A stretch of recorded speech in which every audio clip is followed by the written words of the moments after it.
ইতিহাস পাঠ বাই আইকে চ্যানেলে আপনাদের সকলকে স্বাগতম। আমরা পড়ছিলাম ক্রুসেড যুদ্ধের ইতিহাস। আজকে ১৯তম পর্ব। বলডউইনের লালসা এবং বাইজেন্টাইনদের সঙ্গে চুক্তি ভঙ্গ। আর্মেনীয় বন্ধুর পরামর্শ শুনে বলডউইনের লোবাতুর চোখ চকচক করে ওঠে। তিনি এবার তারসুম ত্যাগ করে পূর্ব দিকে অগ্রসর হন। পথে মপসুয়েস্টিয়ান নগরীর প্রবেশদ্বারে তার ট্যানক্রেডের সাথে সাক্ষাৎ হয়ে যায়।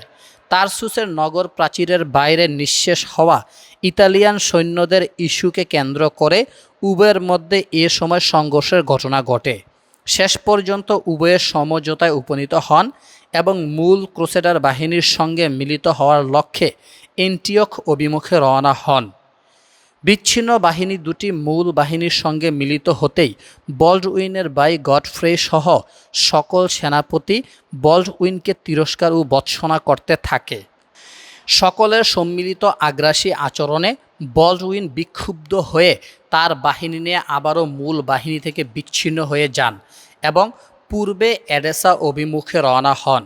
তিনি যেন বাইতুল মুকাদ্দাস দখল, নিপীড়িত খ্রিস্টান তীর্থযাত্রীদের নিরাপত্তা বিধান ইত্যাদি সব লক্ষ্য ভুলেই গেছেন।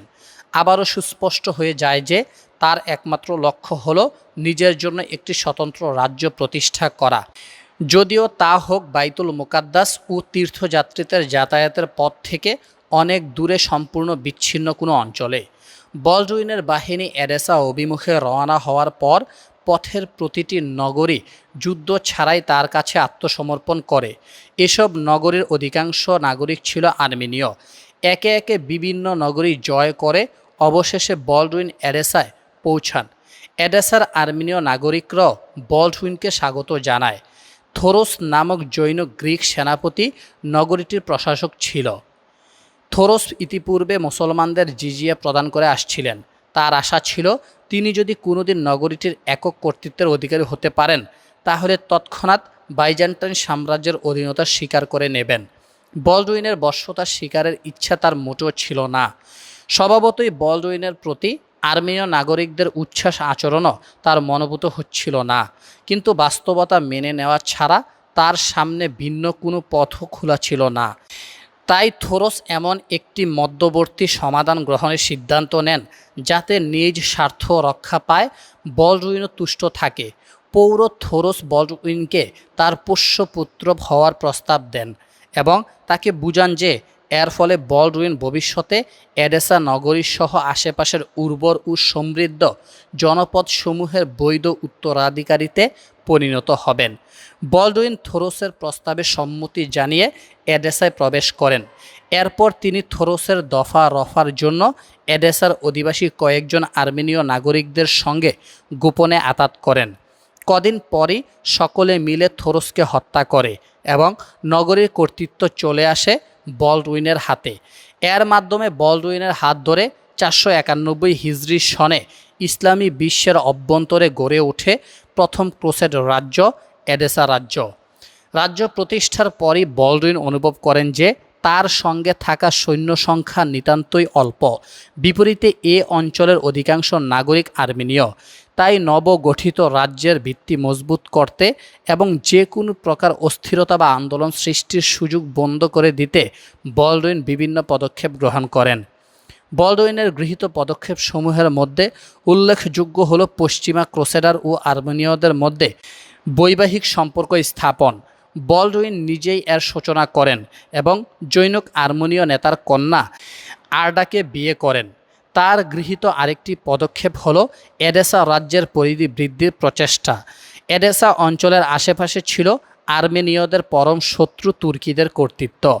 বলডউইন তার নিজস্ব সৈন্য ও আর্মেনীয় সৈন্যদের সমন্বয়ে যৌথ বাহিনী গঠন করে এডেসা থেকে একদিনের দূরত্বে অবস্থিত সুমাইসাত অভিমুখে অগ্রসর হন। সুমাইসাতের কর্তৃত্ব ছিল জৈনিক তুর্কি সেলজুক সেনাপতির হাতে।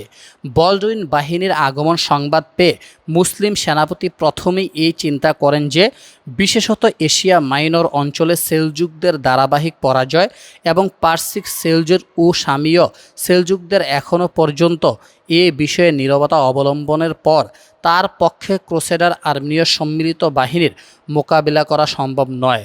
হতাশা ও নিরাশায় আচ্ছন্ন হয়ে সুমাইসাত নগরীর মুসলিম প্রশাসক এক নিন্দনীয় কাজ করে বসেন। তিনি প্রতিরোধ যুদ্ধের পরিবর্তে বলডউইনকে অর্থের বিনিময়ে নগরীটি কিনে নেওয়ার প্রস্তাব দেন।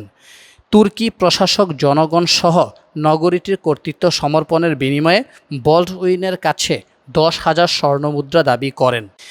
বলডউইন সামান্য দ্বিধা না করে এ প্রস্তাবে সম্মত হন, কারণ ইতিমধ্যেই তিনি এডেসার প্রয়াত গ্রিক প্রশাসক থোরসের রেখে যাওয়া বিশাল সম্পদ ভাণ্ডারের অধিকারী হয়েছেন। বলডউইন দাবিকৃত অর্থ পরিশোধ করে যুদ্ধ ব্যতীত ইসলামী নগরীটির কর্তৃত্ব বুঝে নেন। ইসলামী ভূখণ্ডে বর্বর ক্রুসেড আগ্রাসন ও চলমান ধ্বংসযজ্ঞের ব্যাখ্যা যারা খুঁজছেন তারা আশা করি এ ব্যাখ্যা পেয়ে গেছেন। নিঃসন্দেহে জাতীয় স্বার্থের প্রতি উদাসীন এবং অর্থের বিনিময়ে সব কিছু বিক্রি করতে আগ্রহী এ ধরনের নেতার অস্তিত্বই একটি ভূখণ্ডের ধ্বংস টেনে আনে।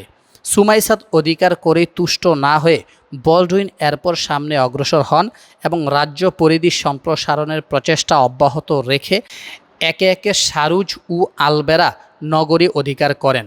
এভাবে পর্যায়ক্রমে একের পর এক নগরী ফরাসি সেনাপতি বলডউইনের লালসার শিকার হতে থাকে।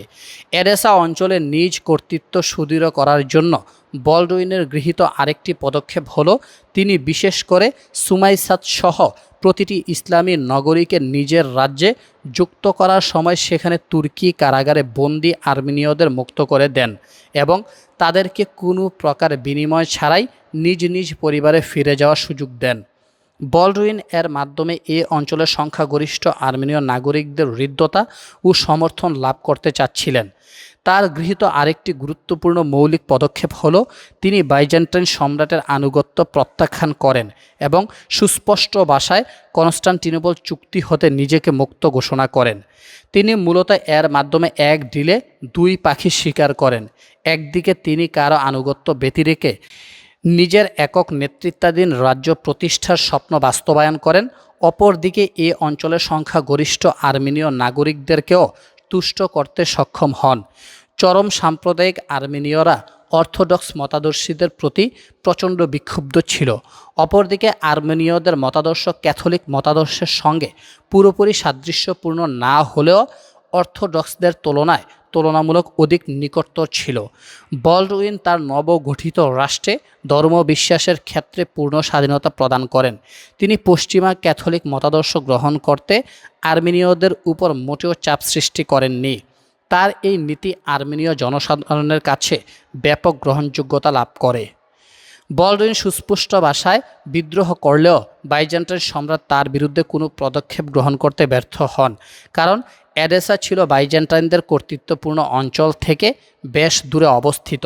বাইজেন্টাইন সম্রাটের মূল শক্তি কেন্দ্রীভূত ছিল এশিয়া মাইনরের পশ্চিমাঞ্চলে এবং কিলিকিয়া অঞ্চলের নগরীগুলোতে, বিশেষ করে তারসুস, আদানা ও মপসুস্টিয়া নগরীতে। অধিকন্তু তিনি তখন অত্যন্ত গুরুত্বপূর্ণ নগরী এন্টিওক নিয়ে খুব ব্যতিব্যস্ত ছিলেন। মূল ক্রুসেডার বাহিনীও তখন এন্টিওক অভিমুখে অগ্রসর হচ্ছিল। একজন জানু ও দূরদর্শী নেতা হিসেবে বলডউইন আর্মেনীয় জনগোষ্ঠীর প্রীতি আচরণে মোটেও প্রবঞ্চিত হননি। তিনি উপলব্ধি করেছিলেন যে তারা আজ তাকে সাদরে বরণ করে নিয়েছে কেবল বাইজেন্টাইন সাম্রাজ্যের বশ্যতা ও তুর্কিদের প্রভাব থেকে আত্মরক্ষার জন্য। পর্যাপ্ত শক্তি সঞ্চয় হলেই তারা তাকে তার সৈন্যদেরকে গলাধাক্কা মেরে তাড়িয়ে দিয়ে নিজেরাই স্বতন্ত্র রাষ্ট্র প্রতিষ্ঠা করবে। এ কারণে বলডউইন ক্রুসেডারদের স্বার্থ রক্ষায় এডেসা রাজ্যের নাগরিক বিন্যাসেও পরিবর্তন আনতে সচেষ্ট হন। বর্তমানে ইহুদিরা ফিলিস্তিনে যে নীতি অবলম্বন করেছে, বলডউইন এডেসা রাজ্যের ঠিক একই নীতি অবলম্বন করেন। তিনি ইউরোপে, বিশেষ করে ফ্রান্সে বার্তা পাঠিয়ে সেখানকার জনসাধারণকে তার প্রতিষ্ঠিত ক্রুসেড রাজ্য এডেসায় এসে স্থায়ী বসতি স্থাপনের অনুরোধ জানান। বলডউইন বারাতে সৈন্য পাঠাতে বলেননি, বরং ইউরোপীয় পরিবারগুলোকে স্ত্রী সন্তান নিয়ে এডেসায় চলে আসতে বলেছিলেন। পাশাপাশি তিনি প্রচুর অর্থ সম্পদ প্রদান ও এডেসা নগর প্রাচীরের বাইরে বড় বড় এলাকা জুড়ে জায়গির প্রদানের প্রতিশ্রুতি দিয়ে ইউরোপের প্রভাবশালী ও প্রতিপত্তি সম্পন্ন ব্যক্তিবর্গ এবং জায়গির মালিকদের এডেসায় চলে আসতে পরিচিত করেন। বলডুইনের এই নীতির ফলে এডেসা রাজ্য একখণ্ড পশ্চিম ইউরোপিয়ান ভূখণ্ডে রূপান্তরিত হয়। ইউরোপের ন্যায় এডেসায়ও সামন্ত ব্যবস্থা চালু করা হয়। ক্রুসেডার যোদ্ধারা বড় বড় জায়গির ভূমি লাভ করে, আর ভূমিহারা আর্মেনীয় জনসাধারণ ক্রুসেডারদের প্রত্যক্ষ নিয়ন্ত্রণে কৃষিকর্ম ও বাণিজ্যের মাধ্যমে জীবিকা নির্বাহ করতে থাকে। স্বাভাবিকভাবেই এই পরিস্থিতি কিছু আর্মেনীয়কে উত্তেজিত করে তোলে। তারা বিভিন্ন সময় বলডুইনের বিরুদ্ধে বিদ্রোহের চেষ্টাও চালায়, কিন্তু বলডুইন অত্যন্ত কঠোর পদক্ষেপ গ্রহণ ও দমননীতি প্রয়োগের মাধ্যমে সবাইকে নিয়ন্ত্রণ করেন। এর ফলে পরবর্তী সময়ে পুরো রাজ্য জুড়ে বিশৃঙ্খলা মুক্ত শান্তিপূর্ণ পরিবেশ প্রতিষ্ঠিত হয়। এভাবে ভীতি ও প্রীতি সঞ্চার, আর্মেনীয় জনগোষ্ঠীর সঙ্গে সম্পর্ক রক্ষা ও পশ্চিম ইউরোপের খ্রিস্টানদের সঙ্গে সুদৃঢ় সহযোগিতা বিনিময় ইত্যাদির মাধ্যমে বলডুইন ইসলামী বিশ্বের বক্ষমূলে প্রতিষ্ঠিত ক্রুসেড রাজ্য এডেসার শাসন ক্ষমতা মজবুত করতে সক্ষম হন। এডেসার রাজ্যের একদিকে ছিল পার্সিক সেলজুক রাষ্ট্র ও ইসলামী প্রাচ্য অঞ্চল, অপরদিকে ছিল শাম অঞ্চল ও বাইতুল মুকাদ্দাস। আর তাই পরবর্তী সময়ে যখন শাম ও বাইতুল মুকাদ্দাসে আরও কিছু ক্রুসেড রাজ্য ও সাম্রাজ্য প্রতিষ্ঠিত হয়, তখন সেসব ক্রুসেড রাজ্যের বিরুদ্ধে পার্সিক সেলজুক ও ইসলামী প্রাচ্যের আক্রমণ প্রতিরোধে এডেসা রাজ্য প্রথম প্রাচীর হিসেবে বিবেচিত হয়। অধিকন্তু এডেসার রাজ্যের অবস্থান ছিল নাগরিক বিন্যাসের বিচারে সম্পূর্ণ ইসলামী রাষ্ট্র মসুল, দিয়ারে বকর ও জাজিরা অঞ্চলের অতি নিকটে। আর তাই এডেসা রাজ্য পরিণত হয় মুসলমানদের ক্ষতি সাধনে সবচেয়ে অগ্রবর্তী ক্রুসেড রাজ্য। অপর দিক থেকে বিবেচনা করলে এডেসা ছিল সবচেয়ে দুর্বল ক্রুসেড রাজ্য, কারণ এরপর শাম অঞ্চলে প্রতিষ্ঠিত অন্যান্য ক্রুসেড রাজ্য হতে এডেসার ভৌগোলিক অবস্থান ছিল বেশ দূরে। ওদিকে ভূমধ্যসাগর হয়ে আগত ইতালিয়ান নৌবহরগুলোর কাছ থেকে সাহায্য লাভের সুযোগও এডেসার রাজ্যের ছিল না। তাছাড়া পূর্বেও উল্লেখ করা হয়েছে যে এডেসায় প্রচুর আর্মেনীয় জনগোষ্ঠী বসবাস করত, যাদের ছিল নিজস্ব স্বার্থ চিন্তা ও অভিলাষ। অধিকন্তু এডেসা ছিল মসুল নগরী থেকে বেশ নিকটে, আর মসুল থেকেই পরবর্তী সময়ে এক ইসলামী জাগরণ সূচিত হয়, যা এডেসার রাজ্যের শক্তি ও অস্তিত্বে ব্যাপক আঘাত হানে। এডেসা ও তৎপার্শ্ববর্তী অঞ্চল সম্পর্কে এই সংক্ষিপ্ত আলোচনার শেষে আমরা আবারও মূল ধারা বর্ণনায় ফিরে আসছি।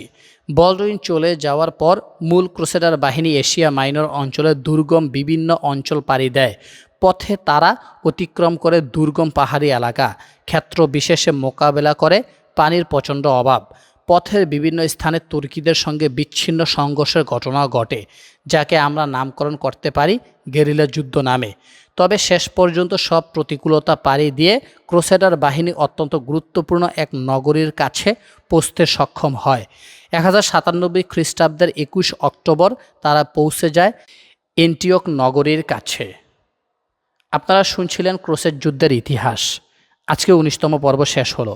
ধন্যবাদ সবাইকে।